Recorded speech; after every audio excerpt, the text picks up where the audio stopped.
So, Stu,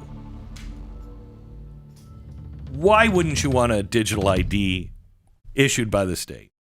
Why wouldn't I want one? Why wouldn't you want Gosh, I can't think of any reasons. Right, It sounds make everything so much easier. Right.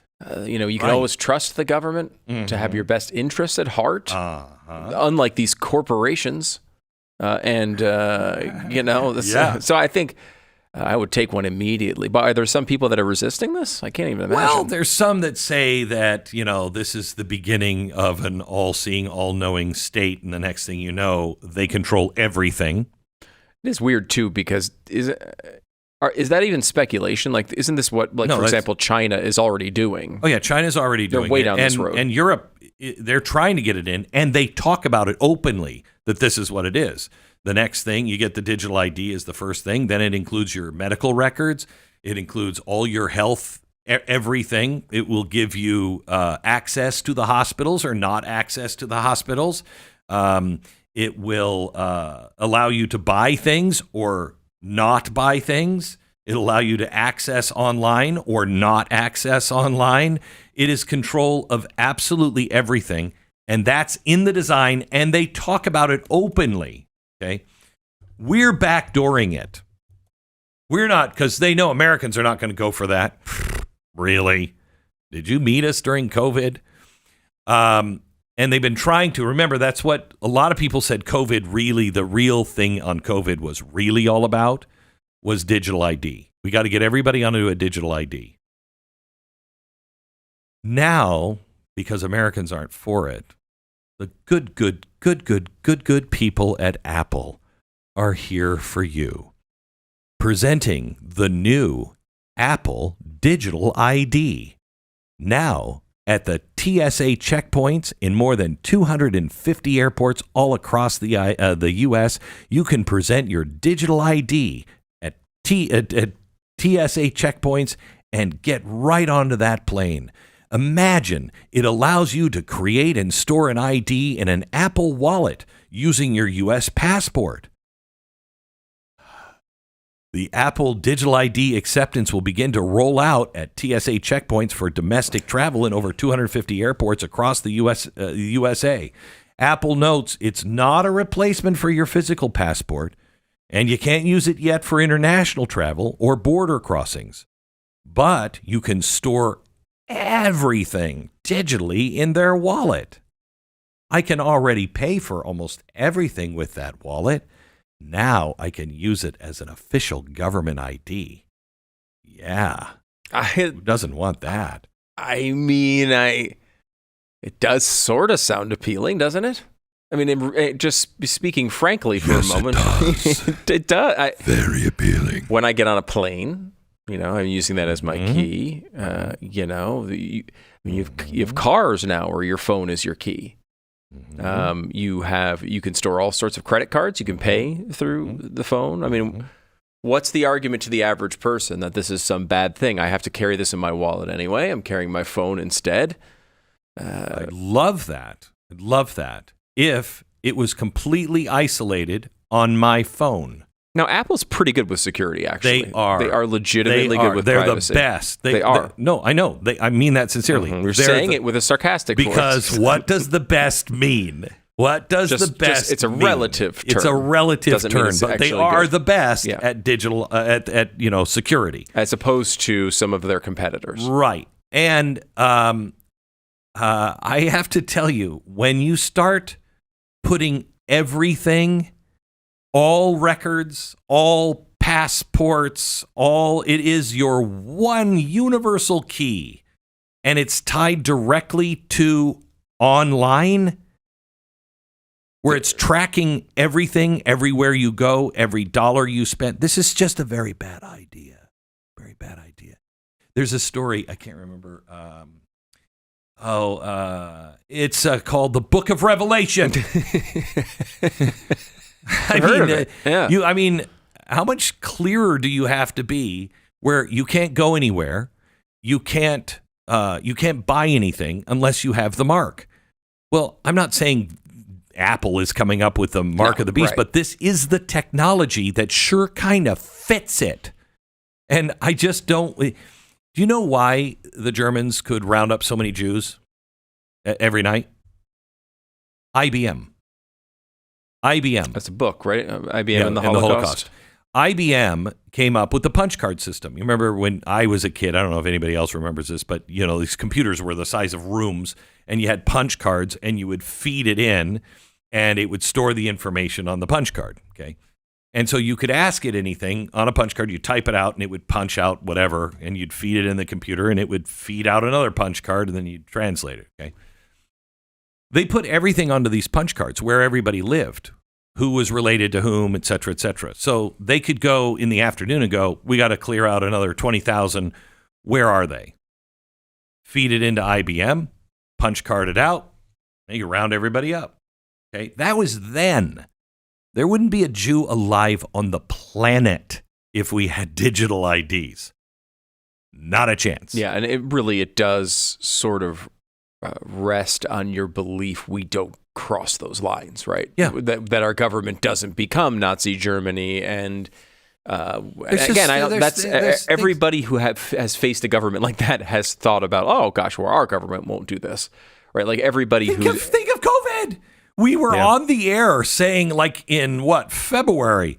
Can you imagine? Look at what they're doing. They're welding people into their houses. Italy. Yeah, in I China. remember thinking Italy being, because China's China. Like, am I surprised they're welding people in their houses? There's no way you could even have us stay in our own houses. But when it happened in Italy, I remember being like, oh my, like that's.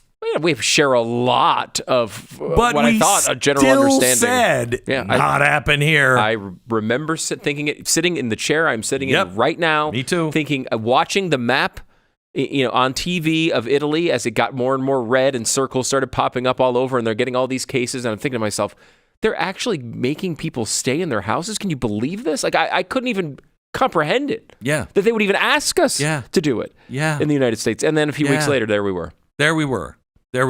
And some states were better than others. Oh, yeah. And there was never a point where I was not able to leave my house, but there were lots of restrictions on where I could go. I know people that couldn't even in leave Texas. their house. Yeah. I know people not in Texas and other places could not leave their house, could not go outside, couldn't go for a walk. That was insanity. Always. And we just took it. This is already happening. We didn't take it, but I know what you're saying. In some states, we did. Some people did. Some people not only took it, cheered it on, and vilified people who wouldn't go along with it.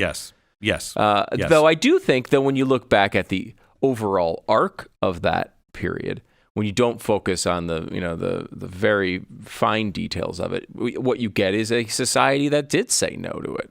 It took a while, and it did happen in some states and not others. We eventually did get to that place, and because of constitutional protections, I think some of that stuff was reversed. I'm not saying it's a positive story overall, but I mean, at the end of the day, we didn't turn into Nazi Germany from it. But they also didn't have total control over everything. They couldn't just shut your money off. Right. Okay. The difference here, digital ID is the first step to an authoritarian state where they have all control. Doesn't mean you end there. Mm-hmm. It just means you've given people that power. You don't ever want to give people that power. Ever, ever, ever. We're not going to use it that way. Tell me one thing that the government has said we're not going to do. Besides balance the budget. Yeah, show me one thing they said we're not going to do that they haven't done. Right? Lots of positive things they've said they're going to do and then didn't do. And then didn't do them. But you're right. It is a step down a path that you don't want to walk down. And especially when, if we were becoming a more and more healthy republic, if we were becoming a more and more just republic, a more calm republic, a republic that was starting to really realize, I have a real responsibility as a citizen not to burn Minneapolis down. You know what I mean? I have a real responsibility as somebody in my party says, I think we should behead them. I'm going to stand up and say, no, we shouldn't. And I'll lead a campaign to make sure that person is not, the one that wins that election, even if it's my running mate. We're not that nation. We're not going in that direction. We're going the opposite. When you have a nation that is like, I don't know exactly what's going to happen.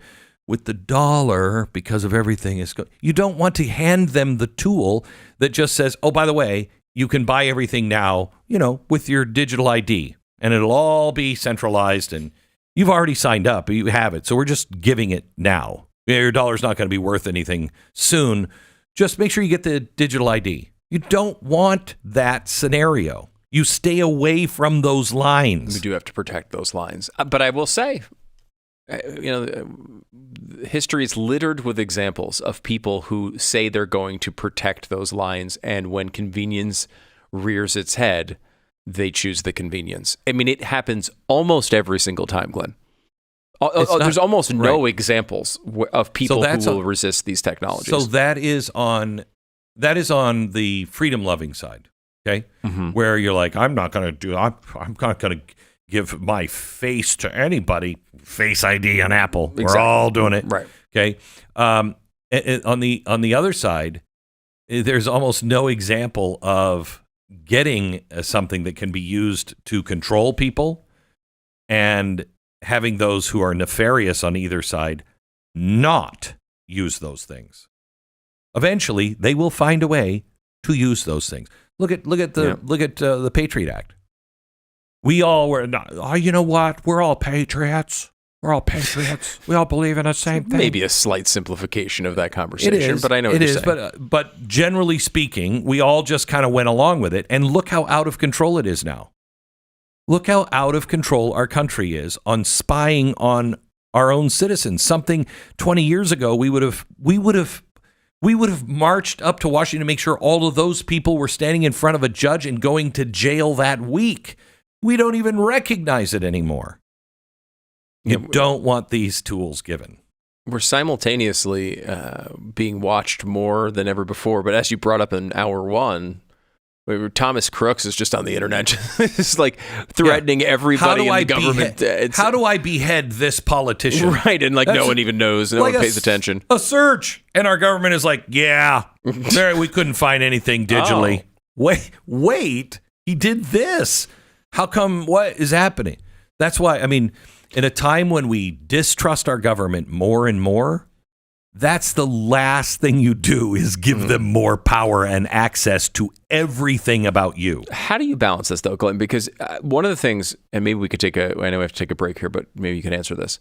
One of the things I always thought about, the most brilliant thing of our founders were understanding human fallibility. Yes. Right? Like understanding that we weren't going to be perfect, and we should set up a system that understood that people have selfish motivations at times, and that the system will be able to understand that and still be able to deliver a great world. Right.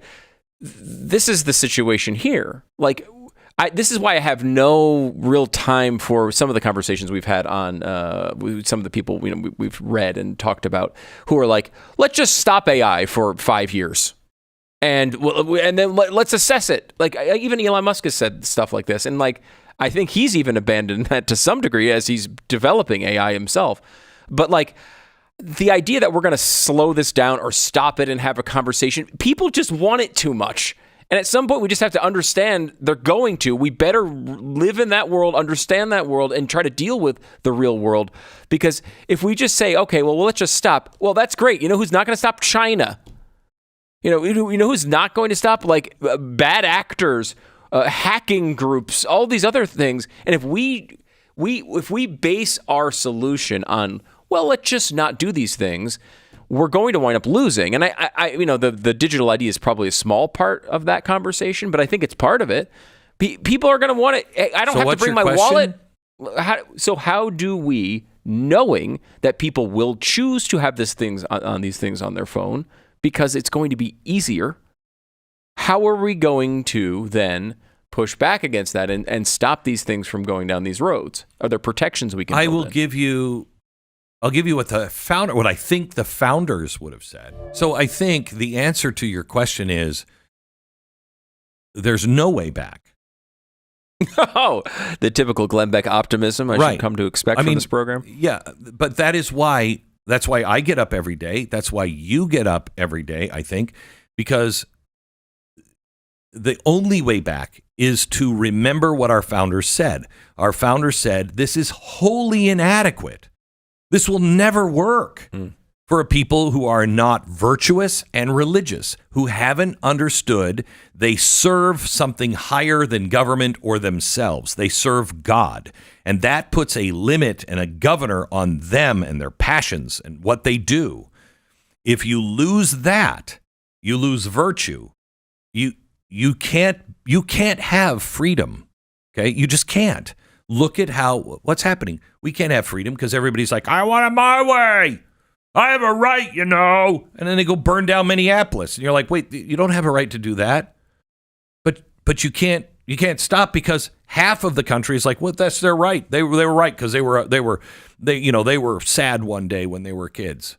You're like, what? So this system does not work. We have to go back to the beginning. That's why not a revival, but only an awakening will work. You notice how many people are talking about God the way they were just a few weeks ago? Are we starting to go into the September 11th, September 12th kind of thing where we all found God and we're all like, you know what? That's right. And then 3 weeks later, we're like, yeah, whatever. It definitely feels like that's happening. Feels like it is, right? That's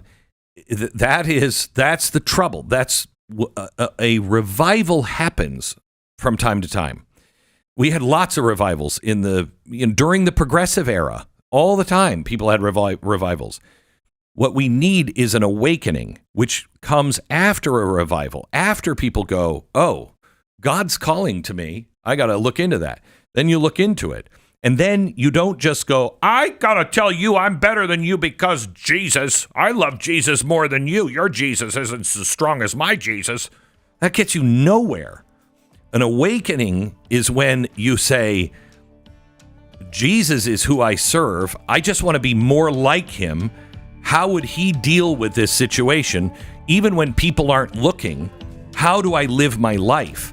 How do I do my job? What do I vote for? What do I look for in a spouse or a president or whatever? That's an awakening. And that's when the country changes. Other than that, there is no other way back. There's no secret sauce. There's no politician or party that can fix it. Only an awakening will.